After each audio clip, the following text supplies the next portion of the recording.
Hi, this is Bill Prater. Welcome to the Business Builders Show, where we bring together industry leaders from all over the planet. Our mission is to provide you with timely, provocative, and actionable resources that inspire, promote, and accelerate your quest for business excellence. Today's episode is While Doing Good is Always Good Business with David Blyer. Now, David is the co-founder, CEO, and president of Arreva, a trusted advisor and industry leader to the nonprofit industry for more than 3 decades, providing Exceed Further, all-in-one digital fundraising, donor relationship management, healthcare hospitality, as well as Maestro Auction Online, virtual auction, Maestro Auction Live and silent auction, bid to text, virtual and mobile bidding software, and text to fund, text-based donation software and services. You'll find all of that and more at arreva.com. David, it's fantastic to have you here with us, sir. Hey, Bill, thank you for having me. I really appreciate the opportunity to speak to your audience and share what we do and how we do it. Excellent. And now I know you've got a plethora of tools and resources, but who specifically does your company, David, serve? You know, Bill, I really like the question, and you kind of gave in me that lead about who Arreva is. And you're right, we are a very trusted advisor, and we consider ourselves a market leader in the digital fundraising, the donor relationship management, the healthcare hospitality, and the auction software industry. And we, exclusively serving the nonprofits truly for more than 3 decades. And those applications that we provide are for many organizations, not only across the United States, but really across the world. Just to give you an example, there's what I will call categories or verticals, as some people call them, whether it's human services, social services, arts and culture, disease and disability, education. So there's many different types of verticals that we serve. We also work with many national organizations, from 2 perspectives. One is we'll work with their national headquarters, and then we work with their individual chapters, like Ronald McDonald House Charities, and we work with them not only in the US, but we work with them in New Zealand, we work with them in Australia. We've been vetted by the Boys and Girls Club's national office. In fact, we were one of only vendors that they really allowed a press release to go out about our partnership with them. We work with many of the Boys and Girls individual chapters. We've been vetted by the St. Vincent de Paul's, and we're working with many faith-based organizations, including the Jewish Federations.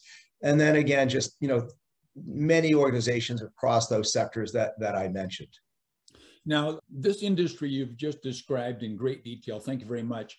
They have a plethora of problems, but what specific problems do you and your organization solve for these not-for-profits? Yeah, Bill, I really appreciate the question, because that's really what we did. We identified a problem in the nonprofit space, and we went out to solve that problem. And really, there's a lot of great software out there, and we'll never talk bad about anybody's software, because I think they all play a role, in the industry, especially in the nonprofit industry. It's a very underserved marketplace, but even though it's underserved, there's a lot of software, and I think that applies into many industries. But one of the specific problems that we identified is when you're a small or you're a medium-sized organization, you're very limited with your staff. You may have an executive director, a development director, maybe you have a database person, maybe you have a few other people on the fundraising side. And then you have the opportunity out there to buy.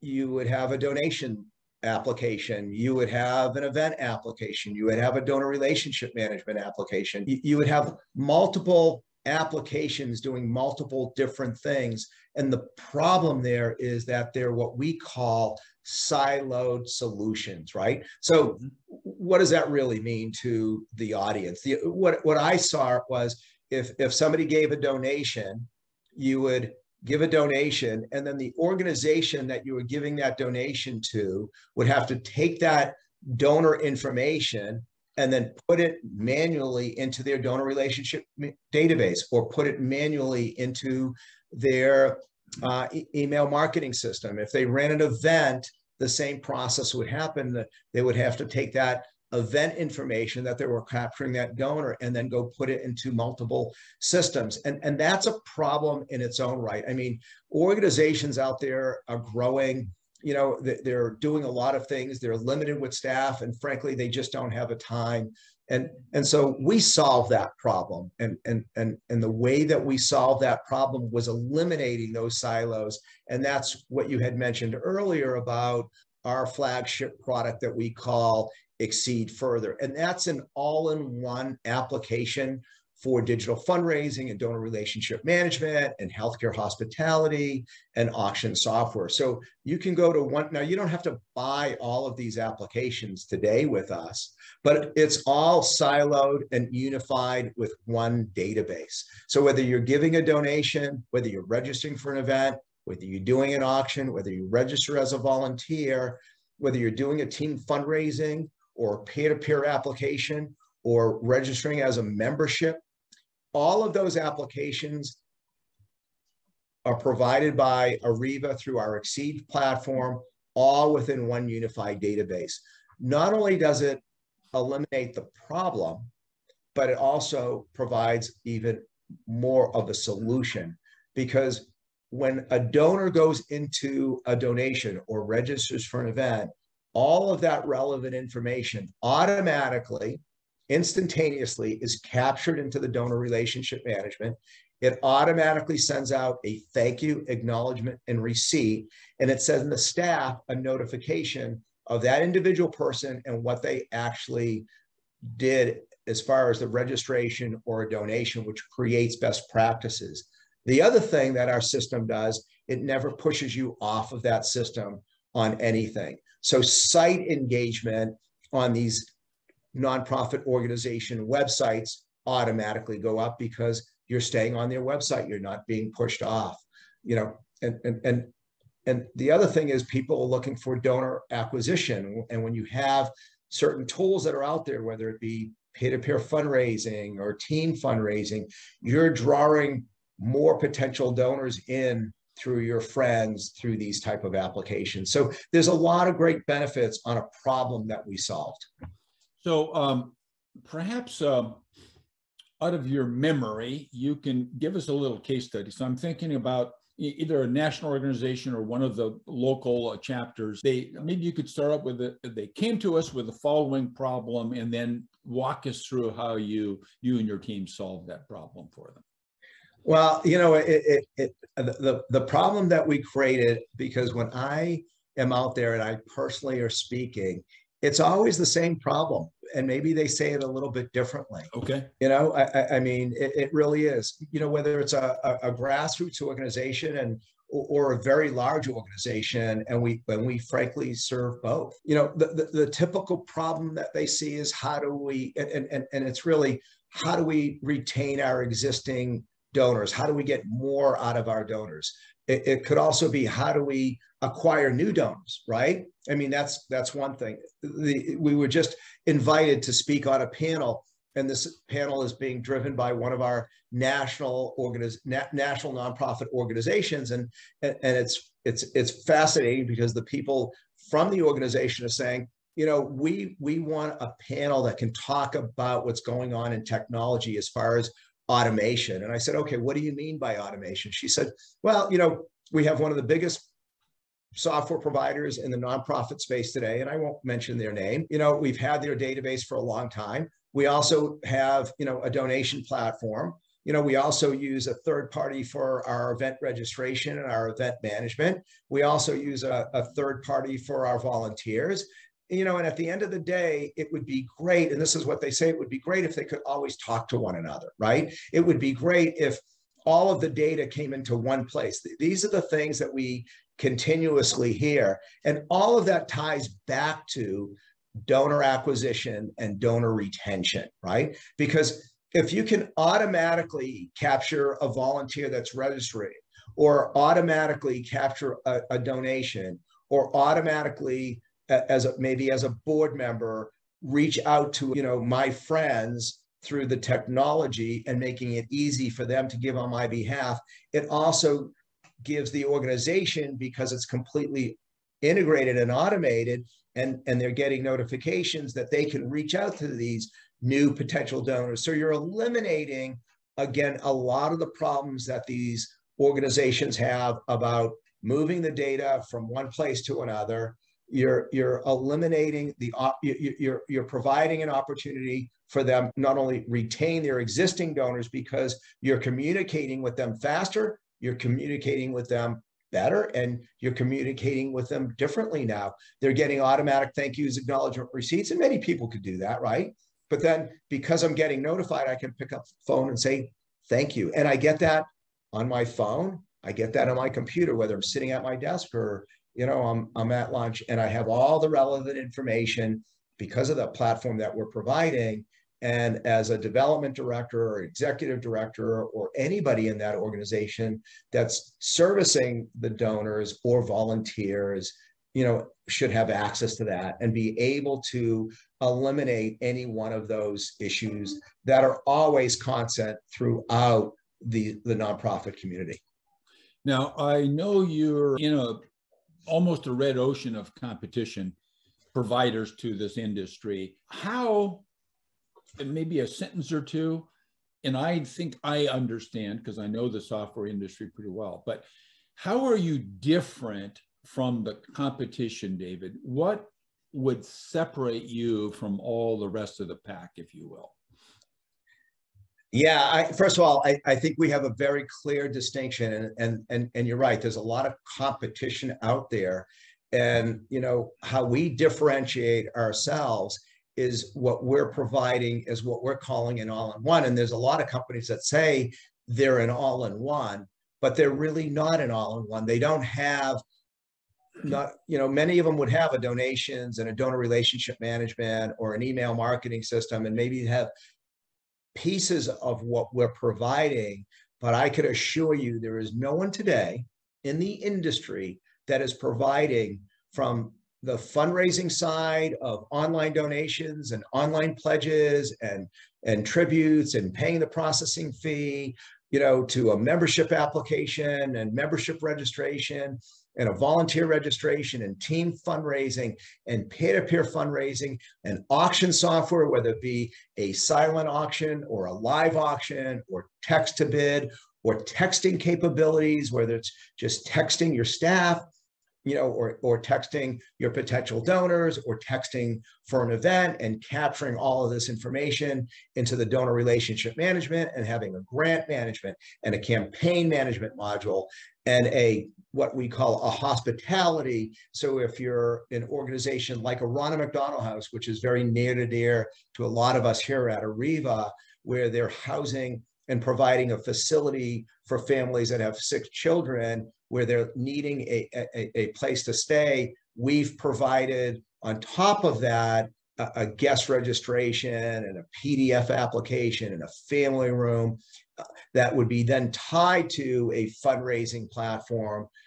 Nobody in the industry does anything like that. And I think another major differentiator that we provide is that we, in a lot of organizations, when they're moving from one platform to another, they're just moving their data.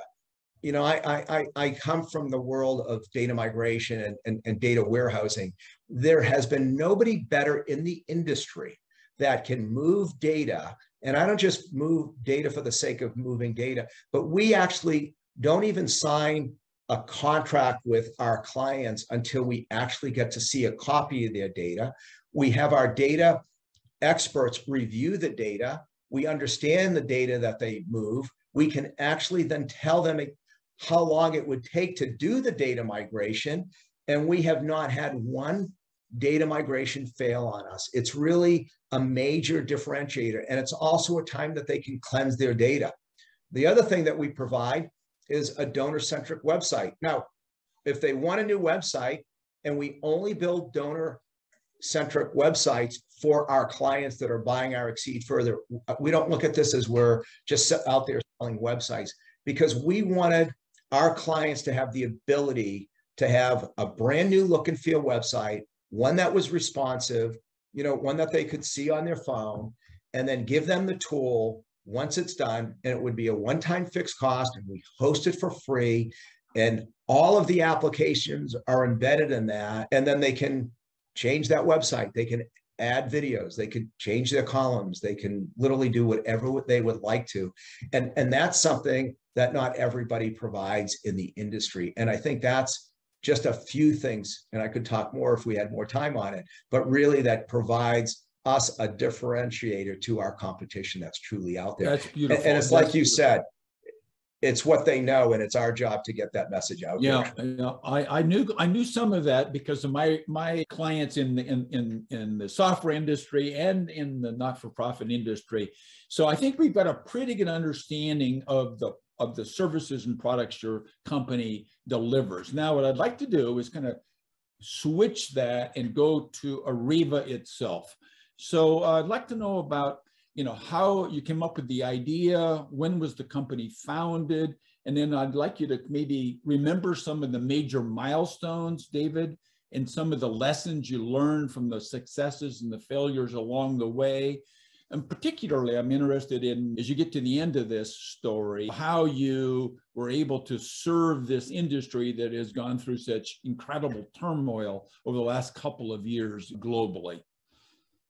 Yeah, wow, that's a big task, but I know you're up to it. So yeah, no, I love it because I'm very proud of what we've done together. And Arreva was formed in April of 2017 by really launching Arreva with myself and Susan Packard Orr, and we brought together two really amazing companies. Susan developed the only all-in-one, and it gives me goosebumps when I go back and think about it, a company called Telosa. And Telosa, she built a incredible donor relationship management application, and she provided a major differentiator that not only was it a donor relationship management of tracking households and gifts and pledges and analytical reporting capabilities, but in the back end, she did something very similar by building a campaign module, a volunteer module, a membership module, a grant module, a guest module, a family room module, and deep analytical applications. And what she needed was an online fundraising platform. And I had created one of the first truly integrated online fundraising platforms, which was called DonorCommunity.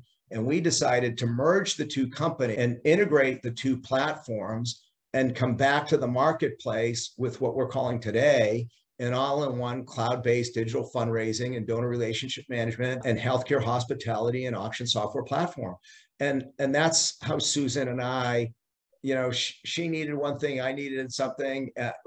She is just probably one of the most humble and generous and thoughtful and kind individuals. And I'm really proud to say that she's my partner in this venture. And that's how we started Arreva.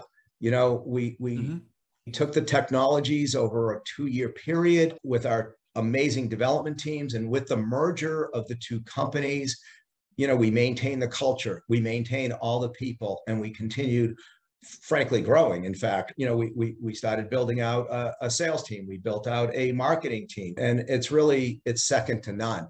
We've made 2 acquisitions already. One out of Arizona, which had a desktop product, but they had some incredible clients, and the founder was an incredible person, and but she had a desktop product and knew she needed to move this into the world of online fundraising, and she had an amazing support person, and we were looking for really not just people but the right people, and it was a very successful acquisition. And as we moved on, when we were running events, we saw the next plethora of things that we needed was the auction business. And the auction business was very complementary.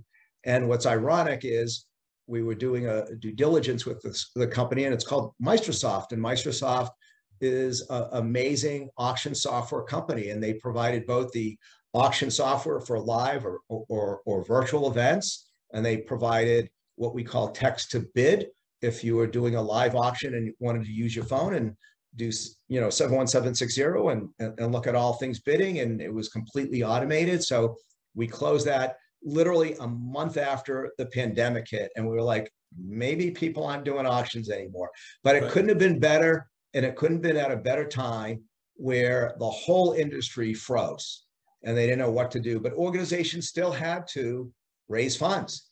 And with our software being in the cloud-based, a lot of organizations that were using desktop products, and we pivoted incredibly as a software company and as a marketing direction, and moved quickly, really sharing with the nonprofit industry what to do, moving from a desktop because people weren't going to their offices, how to move into this cloud-based world, how to continue running and raising funds, even while people were staying in their homes. And now it's more virtual, and we're going to have that world that we are going to be virtual.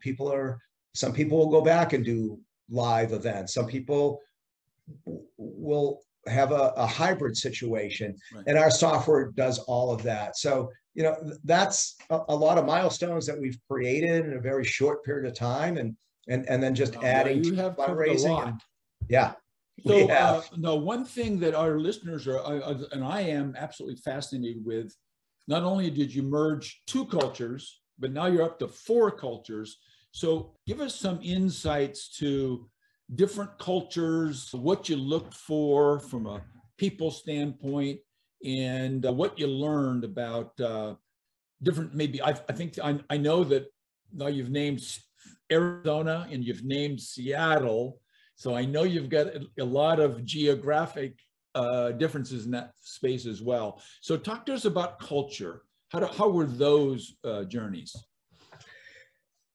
Well, everybody has different cultures. They just do, and cultures are what you do in your environment, right? And I think the really important thing, what we look for in our industry, especially in the software tech space, it's not about the product buying, but it's about the people. And then you look for that alignment, and you look for the personalities, and you look for the chemistry. And then you really ask some of the tough questions of people, wanting to stay with you in the journey that you have. And we're always fully transparent in what we do. Hopefully they all agree on the journey of what we're trying to do. We communicate on a regular basis. You try to understand their cultures as well, and then you align everybody together. And, it was really interesting. We had a culture of collaboration, and collaboration for us, and this is something that we learned was really important. And, one little piece I'll give you a story on is we have what we call a one good thing. And the one good thing is every Friday, and this was out of our Fort Lauderdale office. And then, we were adapting it in our Palo Alto office in California, and then we're adapting it in Arizona. So it was an office to office, and then we were adapting it out in our Seattle office. And at 5:30, everybody, individually, they'd get up in their office, and we go around the room and say one good thing, or compliment somebody in the office, or say something good that happened that week. And it was really fun. And, some of us would do, line up some water and or whatever else, and we toast it, and we say our one good thing. And that was the way that we shut down, to close out a good week and go home and enjoy the weekend, because we believe in that balance of life. So beautiful. I like that. But what changed was the pandemic, for the better. Why? Because everybody left the offices, and that one good thing was missed. So we decided, let's put a Zoom meeting together as our one good thing. And it literally brought not only the 4 offices, but people that were working remote all together. And, some people at the beginning didn't like to be put on camera. And then the next thing, people were being on the camera. And I would tell you 98% of everybody shows up to these meetings. And if somebody doesn't show up, it's because they're running late. And you got to remember, we're dealing on multiple different time zones. So, people in California, when we're starting this at 5:15, it's 2:15. And people in Arizona are starting it in the middle of their day. we would, they would bring their dogs, they would bring their cats, they would bring their kids during our One Good Thing. And it just brought us even closer together as an entire company, even with the mergers, even with the acquisitions. It just brought us all together closer. So building, and that's just one example. That I love that one. I love that one particularly, and I like the way you've embraced the opportunity that came out of the pandemic in that fashion. That was a beautiful little story. Thanks for sharing that one. So looking back over the last 5 years, give us at least one major mistake or failure, David, and what you learned from that mistake or failure. Wow. I think, I don't know if I would call it a mistake or failure, but, we identified over 346,000 nonprofits that we could target that would fit our software. And that has been one of the biggest challenges. We've got a great product. We've got a great marketing team. We've got a great sales team. But the biggest challenge always is, how do we reach those people? Because the industry only knows what they know. And unless we can get that word out there, they're not going to know about Arreva's all-in-one, Exceed Further, and our differentiator. And it's not a failure. It's just a challenge. And it's always been a challenge. We've done amazing educational webinars, and we've done thought leadership by providing great content. And, a lot of the people in our organization come from the philanthropic world or the nonprofit world, and the software. It's not just a bunch of people that knew technology and thought this was a great industry.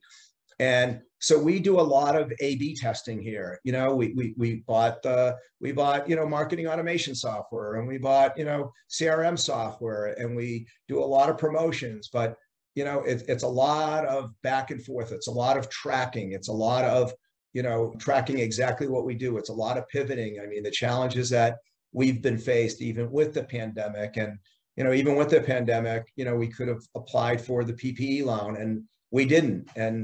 But we made a vow to the company and every employee that, even though we're not taking it, because we felt it should be used for better things, even though could have used it, we survived. We didn't let anybody go in our industry because of the lack of getting PPE money. So I think there's been a lot of good challenges, and it's always have made us better. Thank you. Thank you for sharing that. So right now at this moment, David, what would you say is the biggest challenge facing the organization in the early part of 2022? It's like any challenge. I think our biggest challenge is, continue growing as a company. We've put a lot of great infrastructure in place, and we got a great leadership team in place. And, I just, look at, how do we continue getting the word out about Arreva and just continue growing as fast as we can by creating more awareness to the marketplace, the other big thing is we're always innovating, and that's always going to be not a challenge, but, innovating and evolving in those innovations and rolling that stuff out to the marketplace. We're always trying to stay ahead of the curve of what our clients needed 3 years ago, believe it or not, is very different than what our clients need today. And, keeping a team in place and moving that ship along to do those things is always a challenge, but we continue to do that strong. And we've got some really good processes in place that have allowed us to keep innovative and stay ahead of the curve. Beautiful. So there's at least two groups of listeners right now. So one would be your current customers, potential customers, and so forth. And the other are business owners in entirely unrelated industries, and they all would maybe like to talk to you. So how would our listeners reach out to you and your organization and start forming a relationship? Hey, Bill, thank you. That's a good plug for me and the company. And I think there's 3 ways to do that. One way is go look at our website, and it's www.arreva.com.